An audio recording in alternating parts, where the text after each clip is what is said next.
Britain and France did, I think it was about 1907, which is 9 years after the body of Iran is discovered. What Britain and France did cunningly, is to embrace Russia. Traditionally, they've always fought against Russia.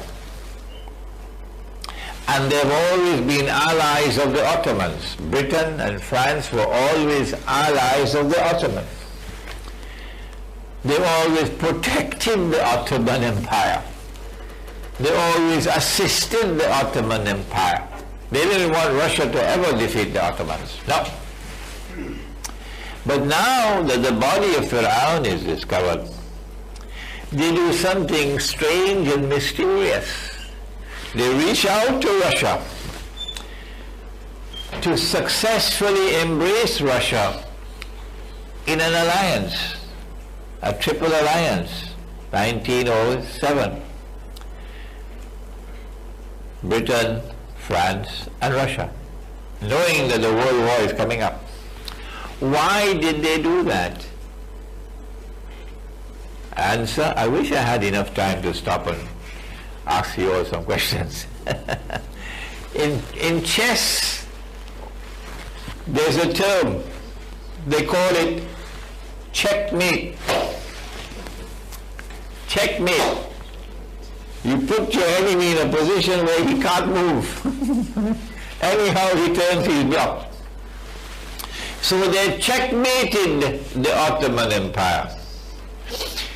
So that when the war starts, the Ottomans cannot become allies in the war with Britain and France. Why? Because Russia is there. And Russia is a traditional enemy. That's why they did it. So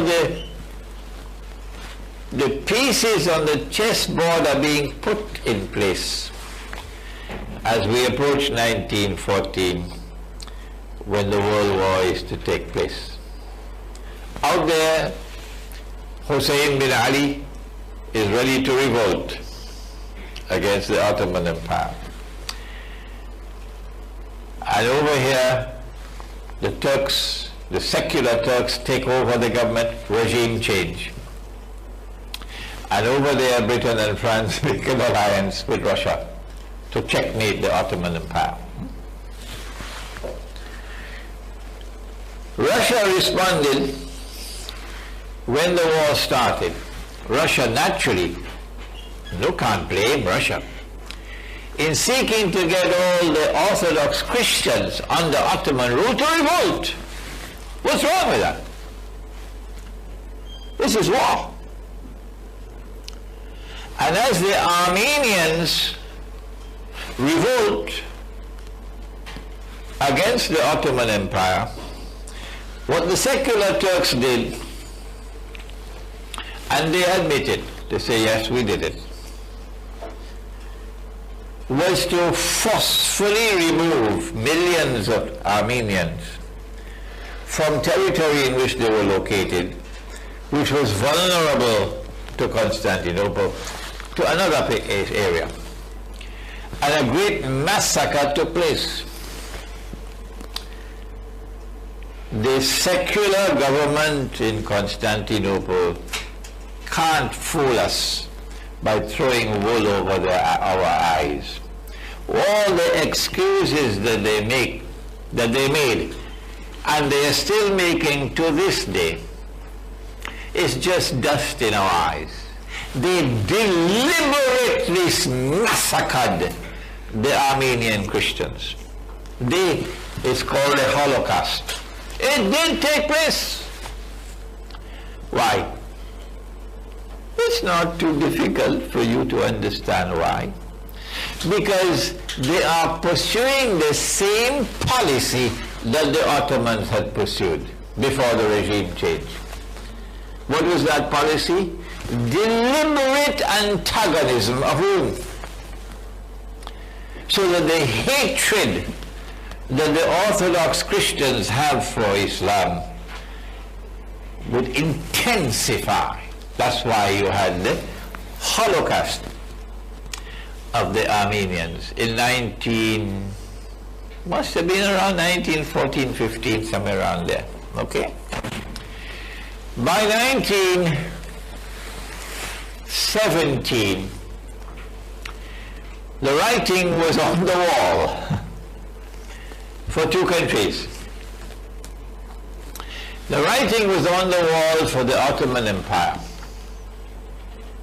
that they were going to be defeated.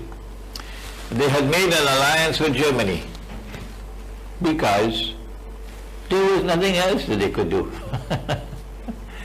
Because they had been checkmated. That's what Britain and France wanted. We wanted you to make an alliance with Germany. The writing was on the wall for the Ottoman Empire and for Germany. You were losing the war. All that the Zionists needed to win the war was to get the United States of America to enter the war. The fellow who gave us the motor car, what was his name? Henry? You've forgotten his name? We still have Ford motor cars around. FOR did a fix and repair, something with that. Henry Ford did everything he could possibly do to prevent the United States from entering the war. And when he lost the battle, he had the money to bring together the research scholars and to be able to document how they succeeded. And he produced a book called The International Jew, in 4 volumes, big, in which he explains and reveals what they did, the Zionists did, to get the United States into the war. Most Americans have not read that book. It's banned in the United States. As soon as the United States entered into the war, it was over. But before that, before the United States entered into the war, Germany had the upper hand. And Britain and France very cunningly ensured that Russia would bear the brunt of the fighting from 1914 to 1916. Millions of Russians were killed. Russia had to abandon Moscow, I believe. And the Russian economy was in shambles. And the Russians were suffering, and this is precisely what the British wanted. Oh, we are allies. No. What Britain and France did was to say to Russia in 1907, or maybe shortly after that if you join with us in an alliance, when we defeat the sick man of Europe, we promise you Constantinople. And the Russians fell for the bait. I went to Russia and warned them, don't fall for the bait a second time. They're coming to you with another bait now. If we win the war, we offer you Constantinople. But they were not sincere. In the same way that they were not sincere with the Arabs when they were fomenting this Arab revolt to get your independence from the Turks. We promise you, if you will assist us in defeating the Ottoman Empire, we promise you independence. There will be one Arab nation at the end of the war, one Arab nation, and the king of the Arabs would be Hussein bin Ali. You believe the British and the French? Are you so stupid? So on the one hand, they were offering Russia Constantinople, and you are our ally. But behind Russia's back, they were stabbing Russia in the back. How did they do it? The strategy was to get Russia to take the brunt of the fighting, to get Russia to take the brunt of those who are being killed in the war, to get the Russian people to suffer and suffer and suffer, and then to foment revolt in Russia.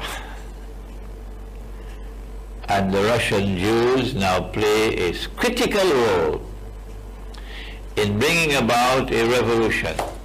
The timing of the revolution is immaculate. Immaculate. The Russian troops are approaching Constantinople. Constantinople is within reach of the Russians. And this is the prize which has been offered to them by Britain and France. But Britain and France do not want Russia to take control of Constantinople. No. Why? Because tomorrow there's going to be a state of Israel. And we do not trust Russia. Because Russia is not Western Christian, it's Eastern Christian. And we do not want Russian warships to be able to pass through the Bosphorus to get into the Mediterranean Sea. So we want to control the Bosphorus, and we must therefore control Constantinople.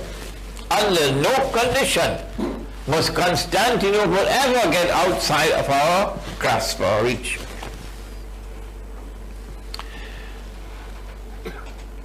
And so when the Russian troops were within grasp of Constantinople, then the Russian Jews acted in October 1917,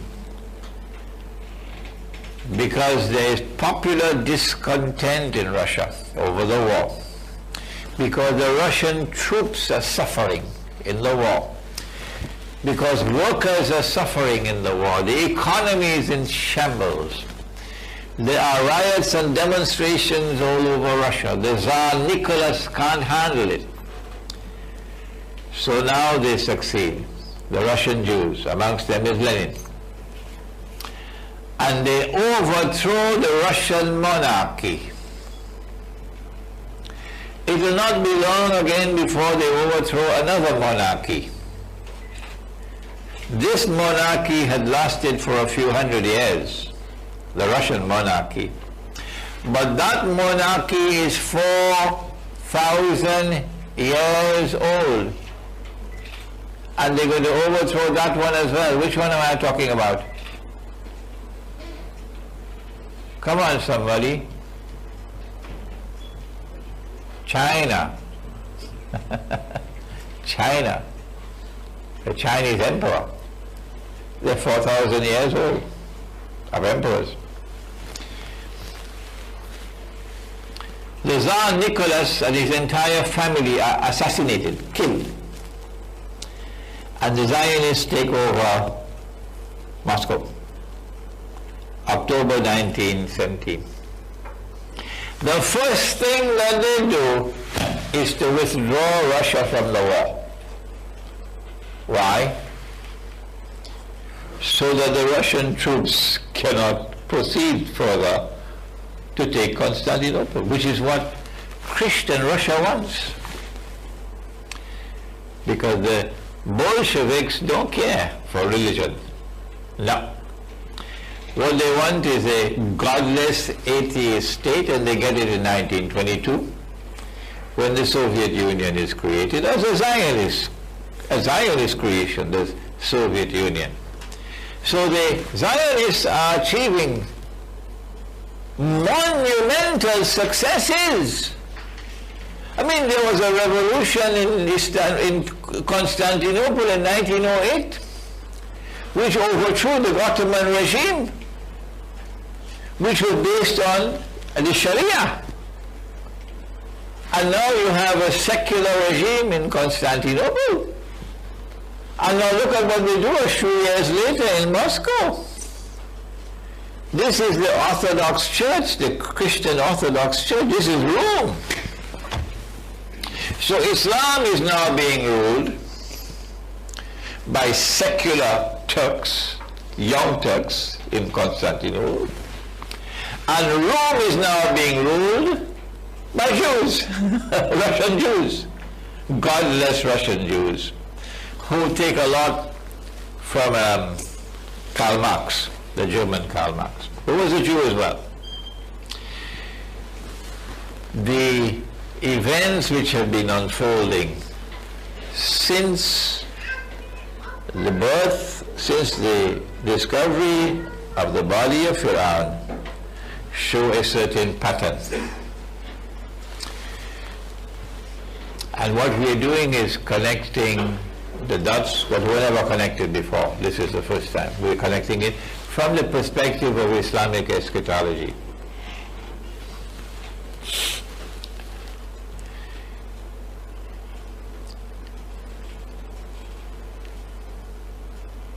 The British and the French decide to launch an attack on the Ottoman Empire and to land a few 100,000 troops in a place called Gallipoli.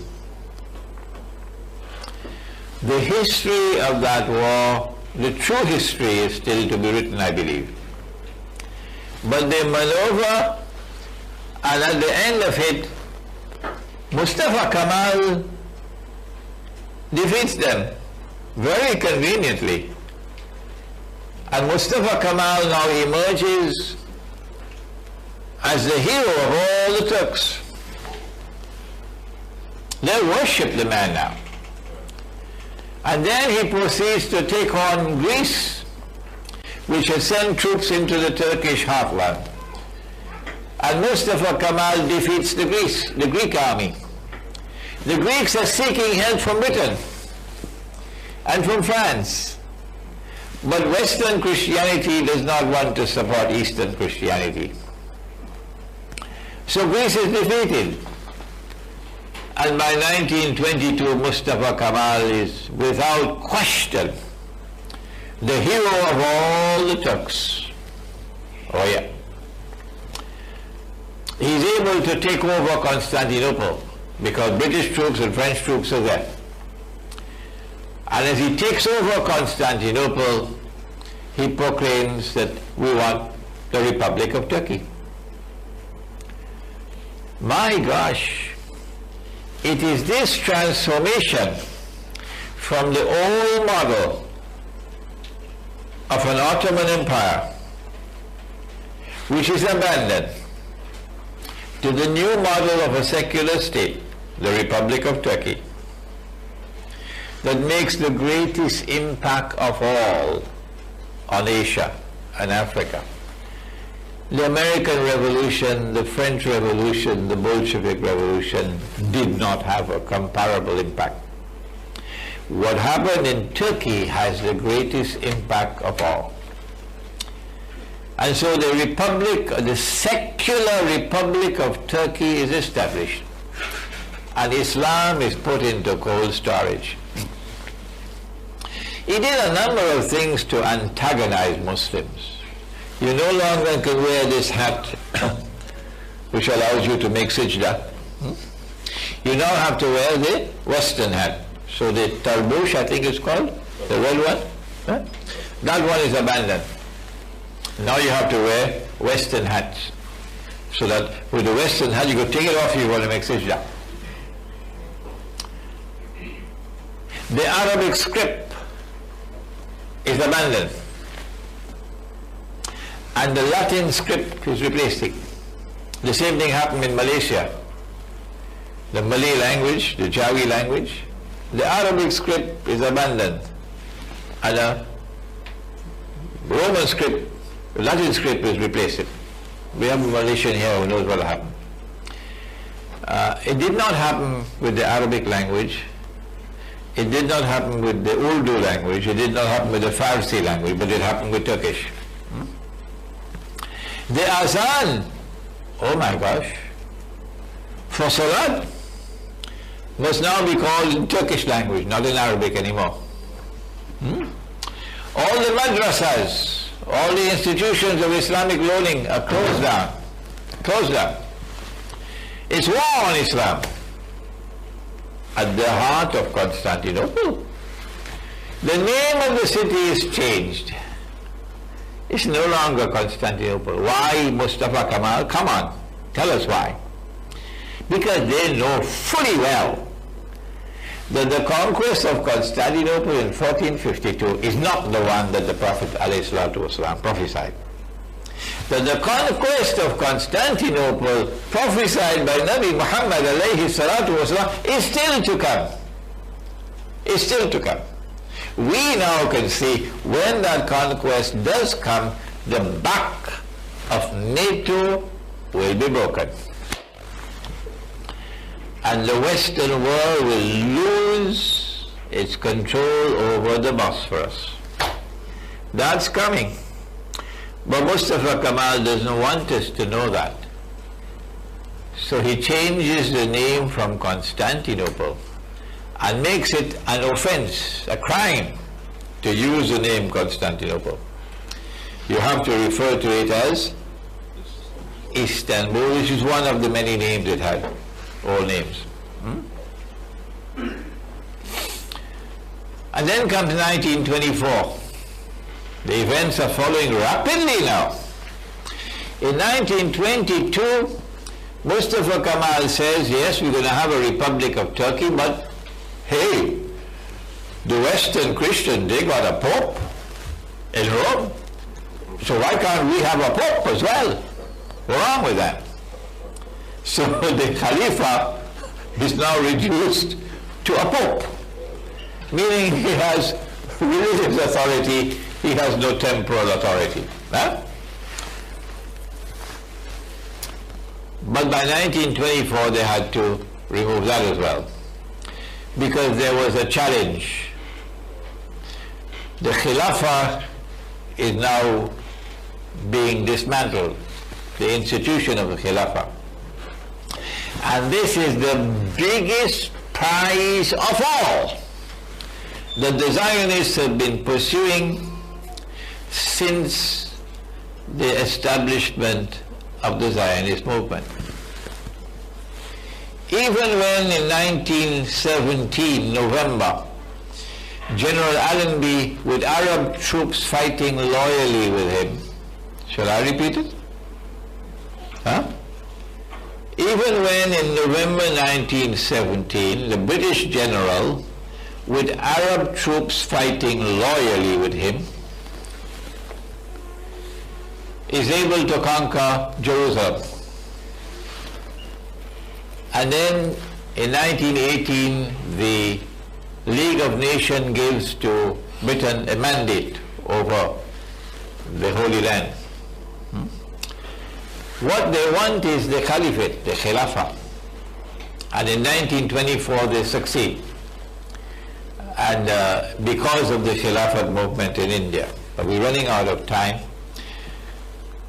And the Caliphate is abolished on the 3rd of March 1924. And then Hussein bin Ali claims the Khilafat on the 7th of March 1924. You find all of this history in my book at the back. The Caliphate, the Hijaz, and the Saudi Wahhabi nation state. These are the events of the first Arab Spring, which led to victory after victory for the Zionists. When we leave that first Arab Spring and we come now to this Arab Spring, we see the same pattern taking place. The Ottomans are removed and they put the Saudis in place to do their work for them. But now in the second Arab Spring, despite all the efforts of Saudi Arabia to save themselves, Saudi Arabia is sinking. Dajjal has used Saudi Arabia for all that he needed from Saudi Arabia. And Dajjal doesn't need Saudi Arabia anymore. So goodbye, Saudi Arabia. Dajjal has used the United States for as long as Dajjal needed the United States. Dajjal doesn't need the United States anymore so much, so goodbye, United States. In the second Arab Spring, we see now events taking place which are going to culminate with what the Zionists want most of all, a state of Israel which was born in 1948 and which since then has been growing and growing and growing in power, replaces the United States as the third and last ruling state in the world. And then Israel has to wage big wars. In order for Israel to wage a big war, she has to weaken the Muslims. Even though the governments are under the Zionist control, the people are still there. So Israel needs something that will weaken the Muslims. The best card that they have, the trump card that they have, is Shia-Sunni civil war. And that is now being played. My time is up. The second Arab Spring, I believe, is going to witness. I hope it does not happen. I hope I'm wrong. An attack on Iran, which is meant to provoke Iran. It's not an attack to destroy Iran, no. It's like a punch to wake you up and to get you to fight. And if Iran takes the bait like Saddam Hussein took the bait when he took Kuwait, then we'll see Iran attacking Bahrain. I hope it does not happen. They want Iran to take Bahrain. Oh yes, they do. Why? Because once Iran take Bahrain, the road to Mecca is straight ahead. And the Shia are going to be delighted if you offer this plum. It's the best plum in the world to offer to them. Shia control over Mecca and Medina. And that's the bait. All that the Shia Iran has to be convinced about is that the United States and Britain and France and NATO are going to dump Saudi Arabia. And that is what they're going to do now. They will dump Saudi Arabia. And the Saudis can't fight the war by themselves. No. If Iran makes the mistake of attacking Saudi Arabia, if Iran makes that mistake, then the whole Sunni world will rise up and there will be Sunni-Shia civil war. And the Zionists will get what they want. And the voice of Imran Hussein will be a voice crying in the wilderness. What I've done for you today in this brief amount of time, cutting a lot of corners, is to offer you a review of 100 years of history from the perspective of Islamic eschatology, showing you Dajjal's pattern, how he's moving, and what are his strategies to achieve his objective of eventually ruling the world from Jerusalem.